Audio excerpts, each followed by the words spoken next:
Let's hear it for the boys. Let's give those boys a hand. I'm Alex. I'm Justin. I'm Pete. And we are going to be talking about The Boys, Season 4, Episode 2, Life Among the Septics. It's on Prime Video now, along with Episode 1 and Episode 3. This is the one that takes place in the middle, just to give you a little continuity there. Numbers usually go 1 to 3. Take it easy with that. Come on, man. Yeah. All right. Well, listen, Pete, you're always talking about how we're talking about things off camera and then I bring it onto the podcast. We're not going to do that. We're not going to do that. Leave that stuff behind, okay? Great. Leave that off of the podcast. Thank you. Cool. Wow. This is good. So this is like having a this is why not having an HR department on a 3-person organization. This is why it's in trouble.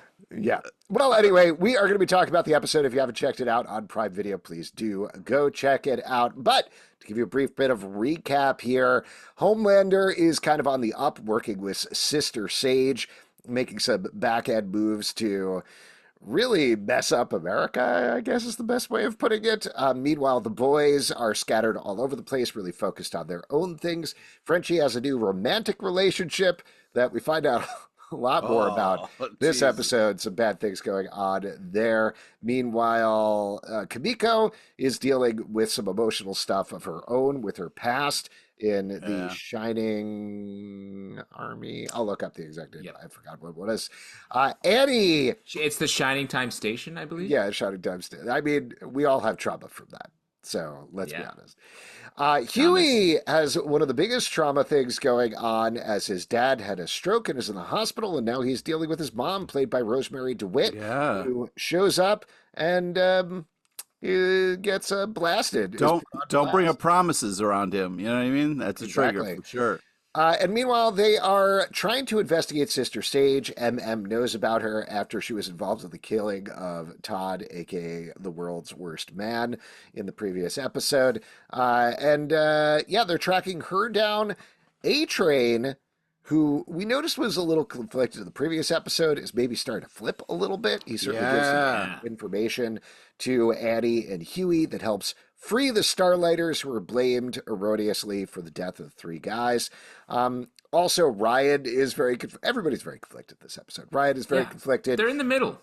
As he trains to be a superhero. And the big thing that happens in the episode, though, is they go to TruthCon. We get a little taste of Firecracker. TruthCon. The Soup, who is running like a very Alex Jonesy type show.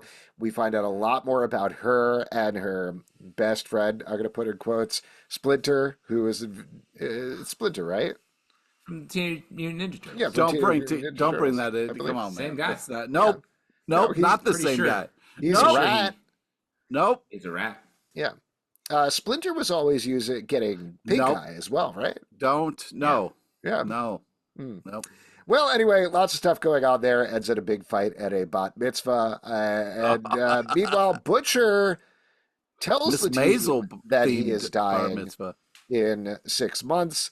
And by the end, Butcher gets kicked out by MM. Even though Butcher wants Ryan safe, he needs help. MM says no, and that's kind of where we end the episode. So there we go. The end. Now, speaking of MM, we get a great start here. You know, we start with Notorious B.I.G. And you got MM this time rocking his Eric B. and Rakim shirt, back to his old self, not wearing suits, so I thought that was a great, strong start to the episode. What do you think of the Outcast shirt that he wears? That's also not where we start the episode, but go ahead. Keep talking, Pete. So we start the T-shirt portion of the... Yeah, exactly. Thank you. There's I don't know. I'm just looking through here. 3, 4, 5, 6 different scenes before we get to MM and his shirts.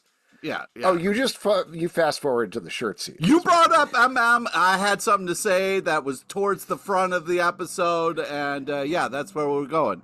But my point being, great kind of I love the kind of intro of his kind of return to look a little bit here as people are kind of finding their way.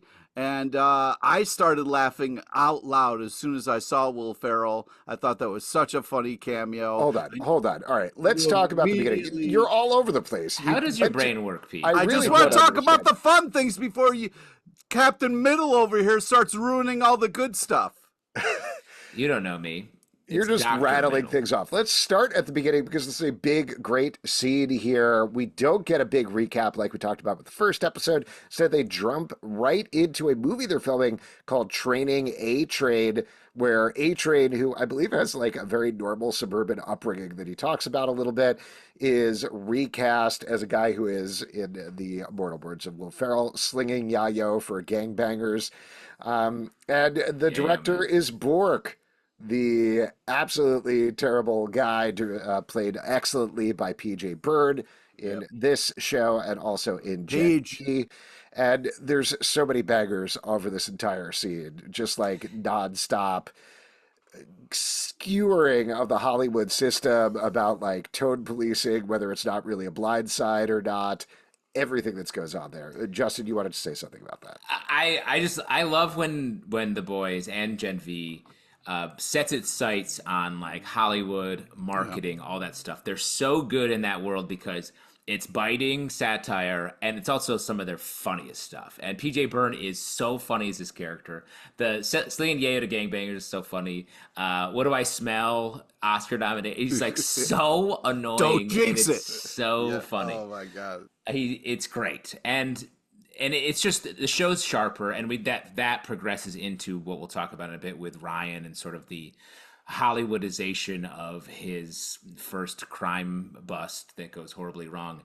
But I also I think part and parcel to all this is the way Black Noir and the Deep are sort of being positioned as a comedic duo as well, where the Deep is like always saying a dumb thing over sort of stepping or understepping. And now Black Noir is like it's like an understudy who's like, am I doing this right? Constantly. And it's a perfect pivot from the dark, very serious way we got into Black Noir last season to now he's like still He a won't shut up. murdering he's still a horrible murderer, but he's very chatty about it. I think they're taking aim at Deadpool a little bit there.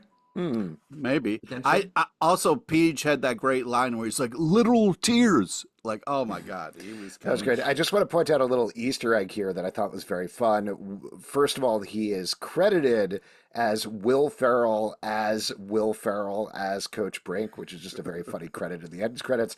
But also he's playing Coach Brink, so I assume he is a younger version of Brink, played by Clancy Brown. Oh, who's the wow. TV guide over on Gen V. So that's a fun little world building thing as well. That ties in there. And yeah, the lines like with Black Noir, like, don't talk, it's your one thing, is good. Yeah. But while we are jumping a little around and starting with the scene, I thought this was such a good setup for A-Train's story in this episode. And they really tracked it through very nicely for him. His progression from the end of the last episode where he's like, I really don't want to murder these people with baseball bats. Fine, I'm going to bring them into the scene, and ultimately not getting redemption for it, but talking about his origin story, having it be recast and morphed against everything that he's absolutely saying in the most racist way possible, just quietly simmering and taking it, then having to take the opposite from his brother, whose life he destroyed, and also say, so he's not getting it from that end. So the one piece of solace he gets is Hughie and Annie, or more specifically Hughie, being like, just give him a second there, and treating him like a human being. Hughie is the only person who treats him like a human being the entire episode. And ultimately, I think, like, it isn't a selfless act, him giving up the evidence. It's like, hey, man, this is the one guy that treated me okay as a person. So cool, I will do something transactional with you. Ironically, the man who he killed his girlfriend and set off the whole story. Yeah, So exactly. the It's fact being that the Hughie's the nicest one to him, treating which him is insane. is wild.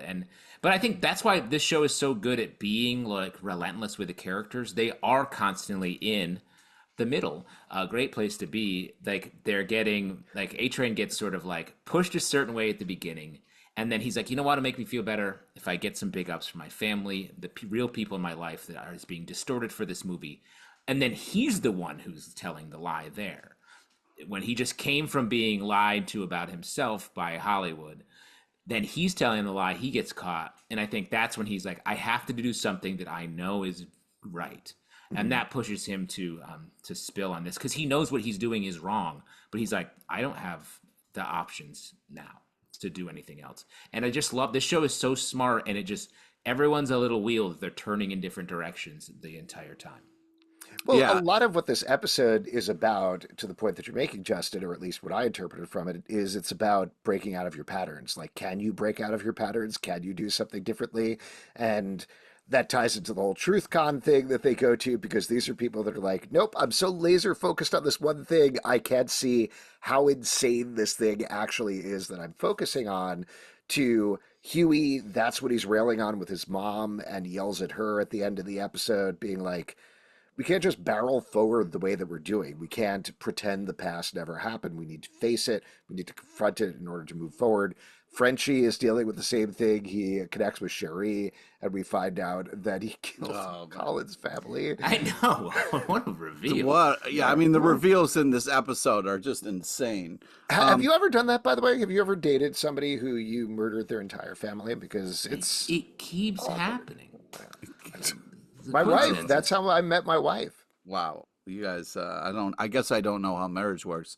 I do think that I agree with what you're saying about breaking your own patterns, but they also are showing you how other people affect other people and kind of like how bounce around who they kind of hit and run into. Because there's this moment where A-Train's getting faced with all this racism things, and Peach has that line. He's like, no, he doesn't save you, you save each other, which is just so ridiculous and hilarious at the same time.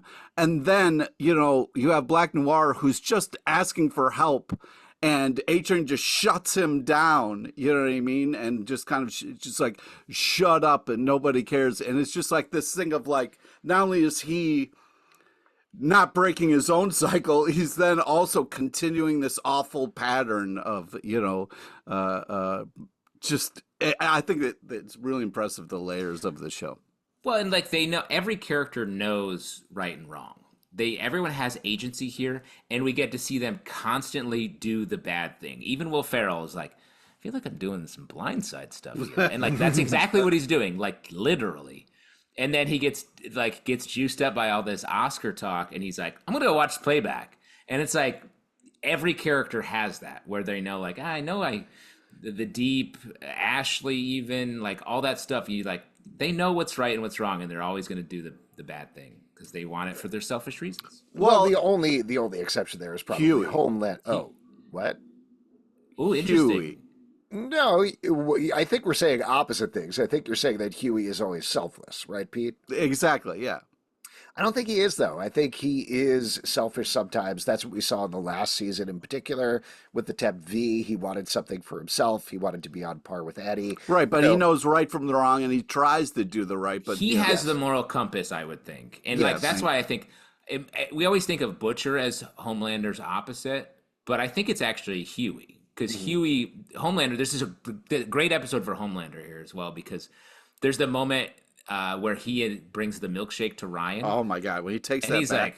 like, yeah, he takes the milkshake, and he is absolutely, he's so far away from having a moral center that he's like, what are you upset about?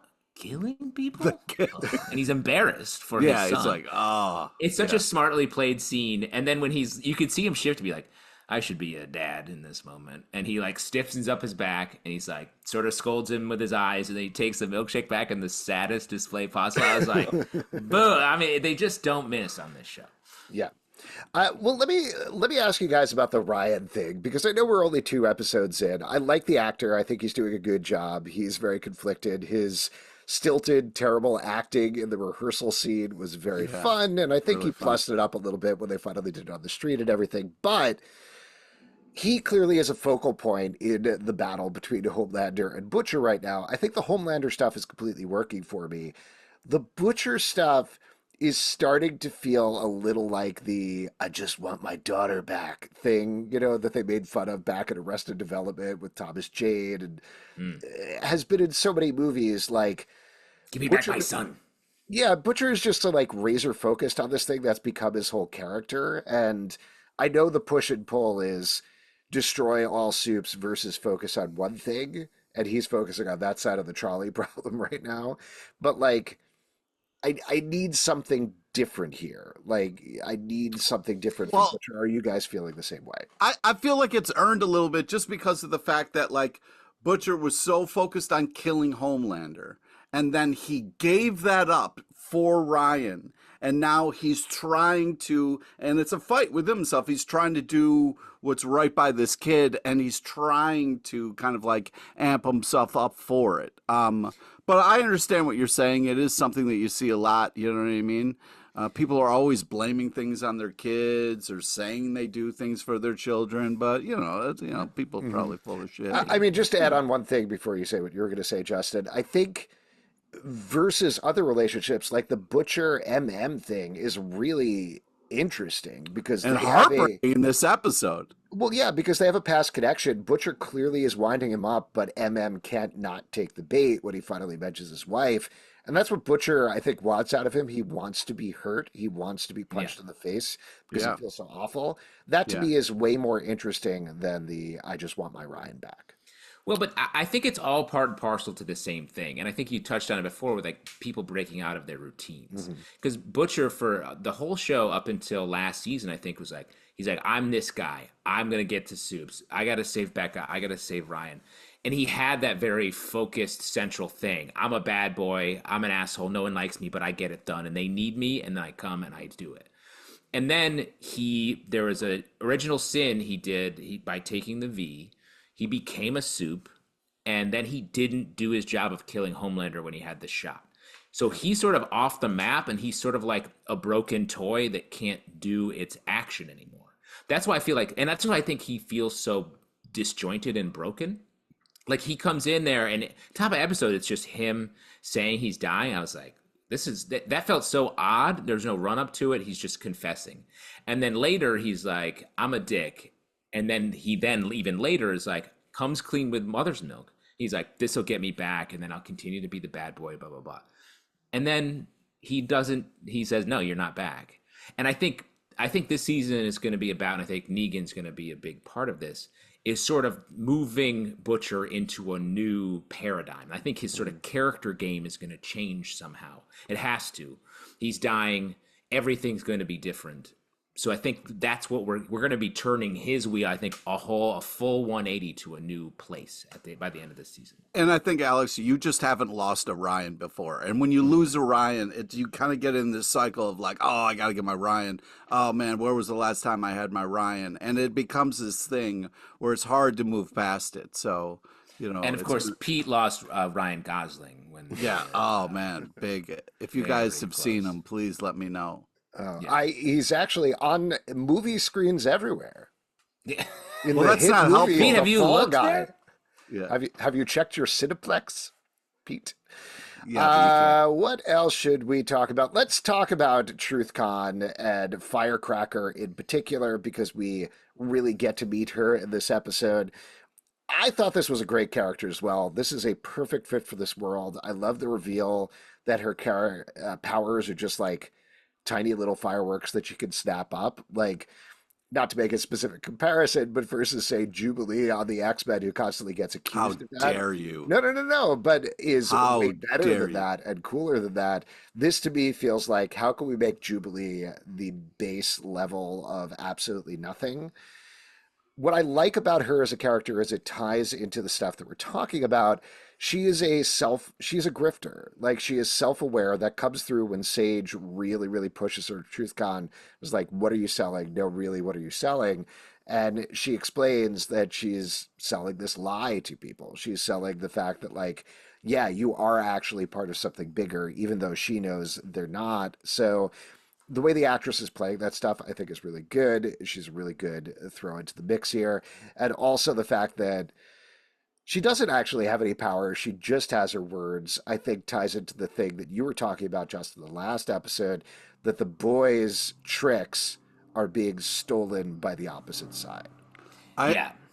I'm having a blast watching Sage kind of like navigate this world and the kind of chess moves that she's making. It's very interesting. It's a fun part of this kind of world, and it's an interesting kind of loose cannon on Homelander's side that I'm not sure if she's going to eventually turn on Homelander or what, but it's very dangerous and fun to watch for sure. Yeah, what do you think her ultimate plan is? Because it felt in the first episode that she was trying to be like, I'm going to be in charge of Homelander. This episode, it felt like she's just moving through him to get to something bigger. Yep. Because she's definitely already manipulating him in this episode pretty intensely. So does she want to run Vought? What does she want?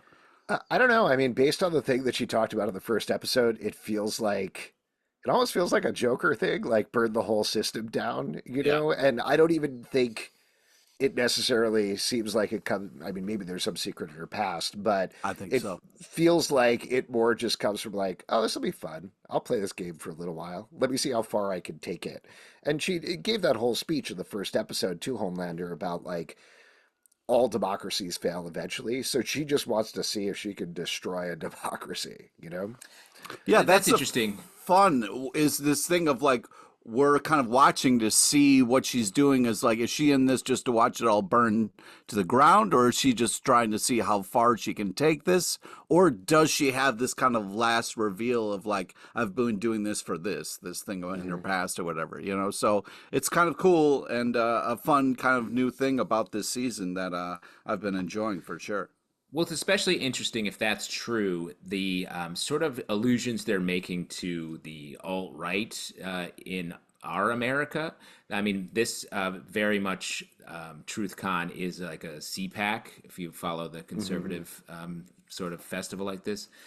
But the way that they are taking someone like Firecracker, that is like a low stakes sort of grifter who's in it for like a little bit of money, a little bit of power, and then someone comes to them a lot like the way the right in this country has been supercharged by our modern politics, where someone who's like, oh, I can use these people and these ideas to actually run things and change things into a less democratic, very different society than we currently have. And it feels like they're almost directly doing that. And what I think that's really interesting if you compare Sage working there to Newman, who is sort of doing that, but within the system. She wants to run America as it is. While Sage is like, I'll smash this and I'll pick up the pieces that I want and run that. And I thought it was interesting that we were so fully in the Sage Firecracker side and we saw not a bit of Newman, who felt very important in the previous episode. Yeah. A couple of quick things I want to mention about TruthCon before I forget that I thought were great. Obviously, the large majority of stuff at the TruthCon, first of all, it has, there are things that are analogous to our real world, but they filter them really nicely through soup stuff in the most awful way possible. I think the Minion Cabal was probably my favorite thing, just in terms of insanity. But I also love the fact that in the midst of all these crazy conspiracy theory things, there were also multiple tables that had Soldier Boy has been captured by the CIA, which he has been. So Yeah. I love the idea that like in the midst of all these crazy conspiracies, there's one clock that is right per day. And that's the conspiracy theory that's actually true. The other thing that I wanted to mention, this is jumping like to the end of the Bat Mitzvah fight, but my absolute favorite joke in the episode that I thought was so sharp and so good and so subtle, if it's like very much like a if you know thing, is having the whole Bat Mitzvah be a Marvelous Mrs. Maisel themed, and then the punchline is Firecracker being like, wait, I wrote down the line. It's a Zionist cabal, and the proof is right here. And then turning to a shot of Tony Shalhoub, who very famously is not Jewish and playing a Jewish man in Marvelous Mrs. Maisel. I was like, that's perfect. That is Yeah. absolute perfection right there. I love those big moves because they are super funny, super sharp, and again played small. But there's also so many little sound ups happening in the background of TruthCon. There was a line I picked out was like the Alex Jones lookalike contest will be in the blank ballroom. I was like, and there were so many. And then like, the left is getting a little bit here too. We've got the Maeve all gender ballroom. I thought was Bathroom, all joking. Was it bathroom? Yeah. No, I thought it said ballroom. No, it was Deep's Blue Sea Ballroom and then Maeve's all gender bathroom. All of that is they're it's a full satire. It's not like a political hit job type thing. So like I appreciate that. Yeah. Yeah. That was great. I can't believe we've gotten like over 20 minutes into this podcast and not talked about the Human Centipede yet. I'm proud of thought us. we would probably start there, frankly, but I guess not. I was saving it for the end, like a TED talk. Okay. Have you guys ever been in one of those? And if so, what position were you in? Great That question. seems a little personal to question. No, I have We're not. all friends here. This doesn't get yeah. posted publicly anywhere, so I wouldn't worry about it. Yeah, it's a private podcast. Also, I known feel as a like the back conversation. is the worst. Like that's true of any human centipede, but definitely like you don't want to be in the butt of the butt, you know? Yeah, you don't want to because it's just no reward, is what you're saying. But Yes. Alex, sometimes you have to be selfless. Oh, that's Sometimes- what we learned from this episode. Yes. Sometimes you're at the head of the centipede, Alex. Sometimes you're just the butt. You got to break the pattern. That to me, and I felt this a little bit with the first episode as well, but that to me felt like maybe the most Garth Ennis style shock thing that they've done, just because it was Yeah. like, we already know Splinter is in love with Firecracker, that it goes so wildly over the top with 6 to 7 dupes of him jerking off to a picture of her totally nude. I was like, this isn't totally necessary. Like this almost took it too far. I was think. just like, when you hear the noises on the other side of the door, I was just like, I don't know, guys. Maybe just walk away. You know what I mean? Like, what are we going to get? I think it was very logically and smartly done, and it's maybe the most comic booky moment here, and they really dwell on it. Like Frenchie, could we go open the door? We see this shot. We cut back to them. Then we cut back. We see the full breadth of the masturbatory centipede, and then we cut back to them. Like, you know what? We're gonna get out of here, and then we see what. Like, it's such a progression.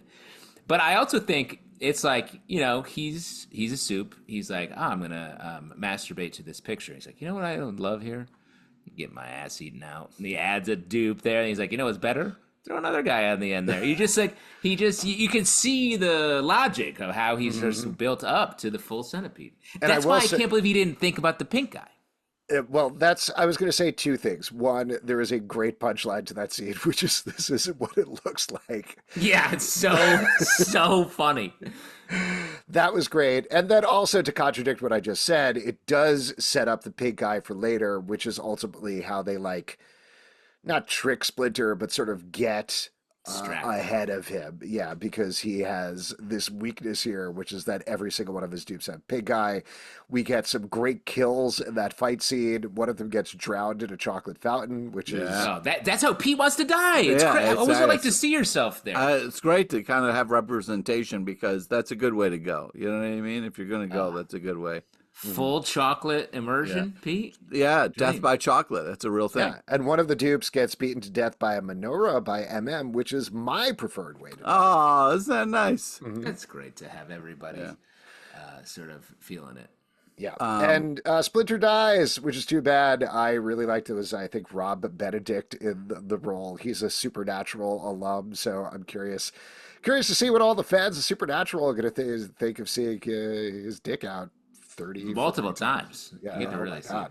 I also thought that was such a funny and very comic booky thing where they're like, the prime! And then everyone goes like, you know what, let's just wrap it up with some final words. And then they both all drop dead. I was like, it's just solid. That fight was great. It's scored by a juiced up Hava Nagila, right? Yeah, Fight. yeah. We get we get the sort of Bar Mitzvah version. We get the basic fight version. Then we get the Butcher, even more extreme version, which I thought was cool. And then they do it again at the credits at the end, which is fun. Yeah.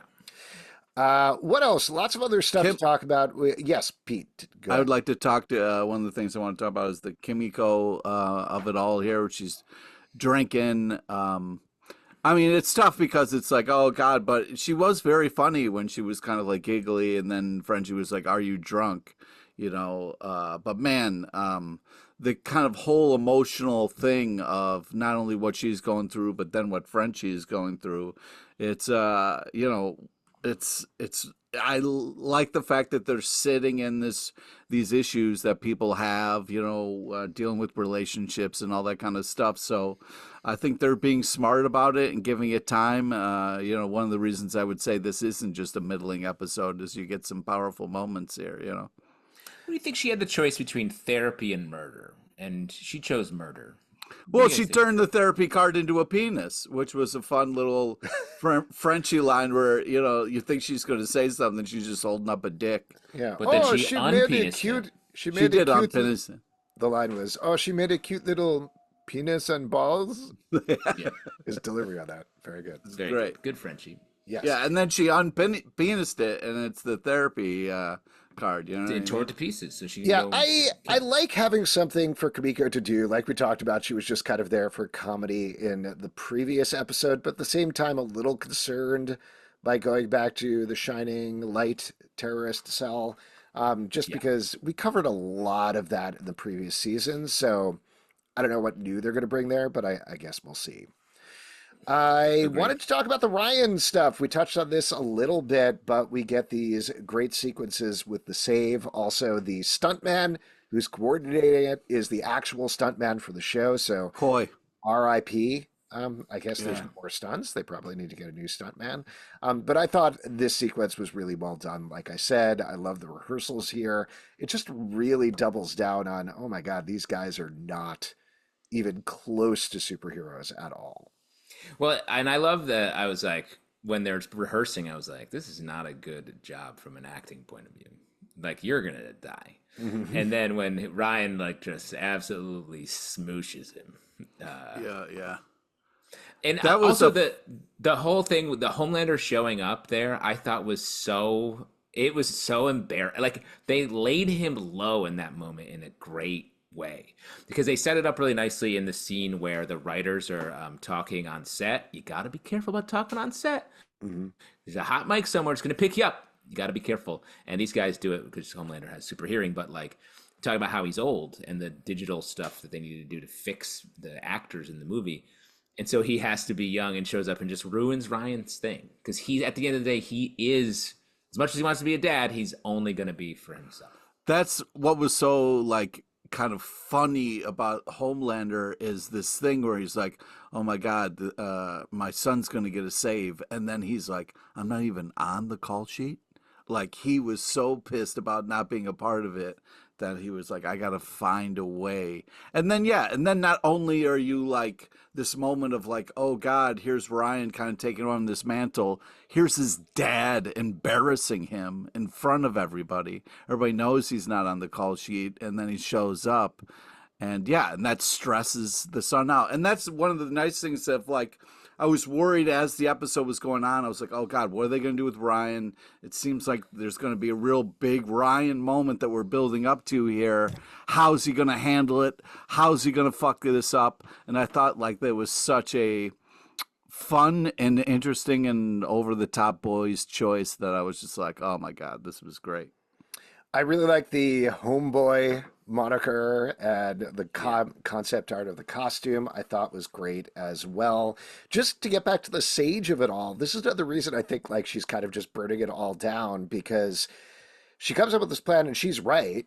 Ryan should be doing this himself, but she's got to know that that is going to cause Homelander to show up there anyway.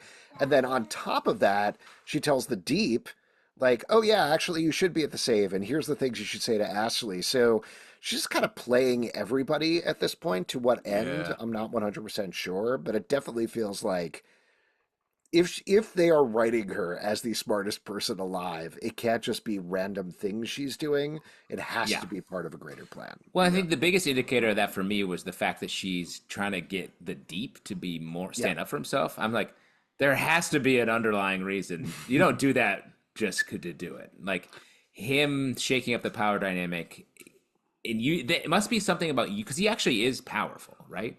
It's Mhm. just he's so debased by everyone that he doesn't stand up for himself. I think she's trying to.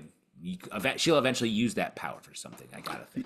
Yeah, and that's also like what makes me worried is the Deep is fun because we're laughing at him, but then when he starts to get kind of power and making his own moves, that's also kind of a dangerous place for the Deep, where like before we're kind of pulling for him to kind of be nicer, be better, and now it's kind of gone the other way where you're like, just you're talking about dialing people up and down and stuff like that. Like this is a real turn for the Deep in a bad way.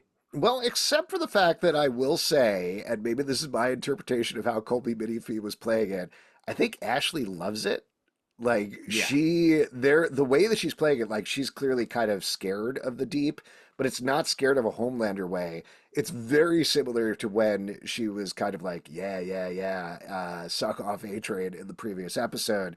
Same Yeah. sort of thing here, where there's clearly like a sexual tinge to what's going You on. think so? Yeah. I thought Definitely. when Sage was talking with her and like, you better whip out them titties for Homelander, I was like, oh man, she is So not does playing everybody around. know about that, or is Yeah, that I just guess Sage so. figured I it guess. out? Because Sage figured it out. I mean, guess, that's pretty. How would you figure that out? That's not a. What are the clues there? But like Sage going after Ashley, that's an interesting dynamic. There's the way that she rattles everything is wild. Yeah. What else in the episode should we talk about? Any other notes, Pete? Yes, I wanted to kind of talk about the last conversation between Mother's Milk and Butcher here, where MM was like, "Yo, man, I need you to tell me that we're friends, we're boys, that we've been through too much together, and you're just coming at me with this, and it's not working." And Butcher, instead of kind of like hearing that and adjusting, just kind of does what Butcher does and thinks it's going to be okay. And I think it was such an interesting place to leave us because I was like, oh, thank God. MM's going to take back Butcher, and Butcher, before he dies, will hopefully make things right with Ryan, and we can kind of have his send off and be okay. But the fact that it didn't do that, I was just like, oh man, that is tough. Yeah. But like a couple things there. Like, is Butcher gonna die? Like, no, right? No, of course So- not. Of course he is. No, I don't think. He's dying. There was a worm in his brain. It's I guess we'll wiggling see around. about that. Here's the thing with worms; they come out. Tough stuff. You know? Oh, Okay. really? I didn't know that. The eating worms in the ground. It rains a little bit. They come out. Worms in an apple? I saw that Richard Scarry has that whole worm that's driving an apple, right?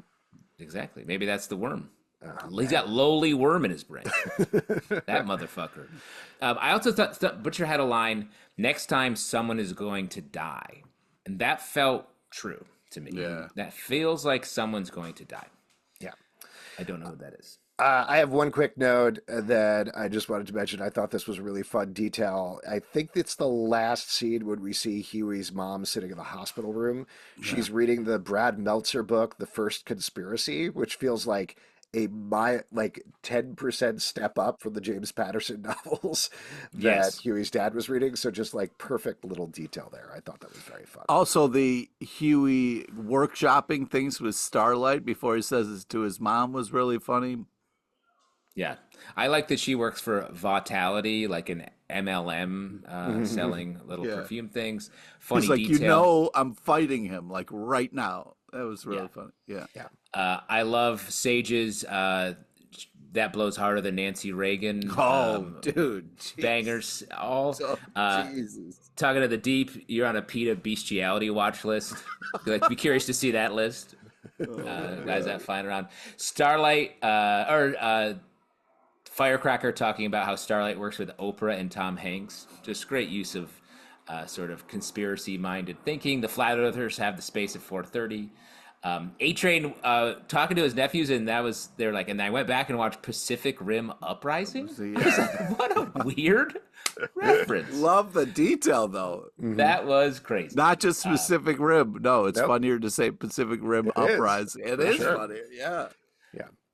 And Splinter saying, we loved you from your first Holocaust hoax vid. Great stuff there. And don't fuck with Hughie when it comes to Billy Joel. Absolutely. Haven't changed the game. Why don't we move on then and talk about who was our best boy in the episode? Pete, don't we start with you? Who's your best boy this episode? Oh man, this is tough. It's tough to call. I want to say Butcher because he did save the day. They were kind of losing that fight to the Splinters, and Butcher showed up and kind of evened things out a little bit. So even though he got kicked off the team, I think he's trying to change because he needs the boys, and hopefully it'll be a better working environment. But He's trying for Ryan. he's trying for Ryan. Hashtag. I'm going to say A-Train in this episode. He still has a long way to go, and I don't know if he could totally redeem himself. But like I said, I thought this was a really good character arc over the course of this episode in particular for him, and curious to see what happens next. Justin, what about you? I gotta give it up for Splinter. We only got to know you for a short time, but we went in deep. We got deep with Splinter, and I mean that in every way possible. Yeah. All right. If you'd like to support this podcast and all the podcasts we do, patreon.com/comic book club. Also, we do a live show every Tuesday night at 7 p.m. to Facebook and YouTube. Come hang out. We would love to talk to you about the boys. Apple, Spotify, Android, or the app of your choice to subscribe, listen, and follow the show at Comic Book Live on Twitter/X, Comic Book Club Live on TikTok and Instagram, comicbookclublive.com for this podcast, and many more. Until next time, the boys, let's hear it for them. Oh. Yeah, let's hear it for him. Now that the mics are off, like, we just need a couple more people if we want to do a Human Centipede. Like, we can't. Again, I just, like, I'll be in the middle, but I'm not going to be in the back. Like, Where's your blue shirt? Where's my blue shirt? Yeah. We're not wearing shirts in the Human Centipede. No shirts, no shoes, service.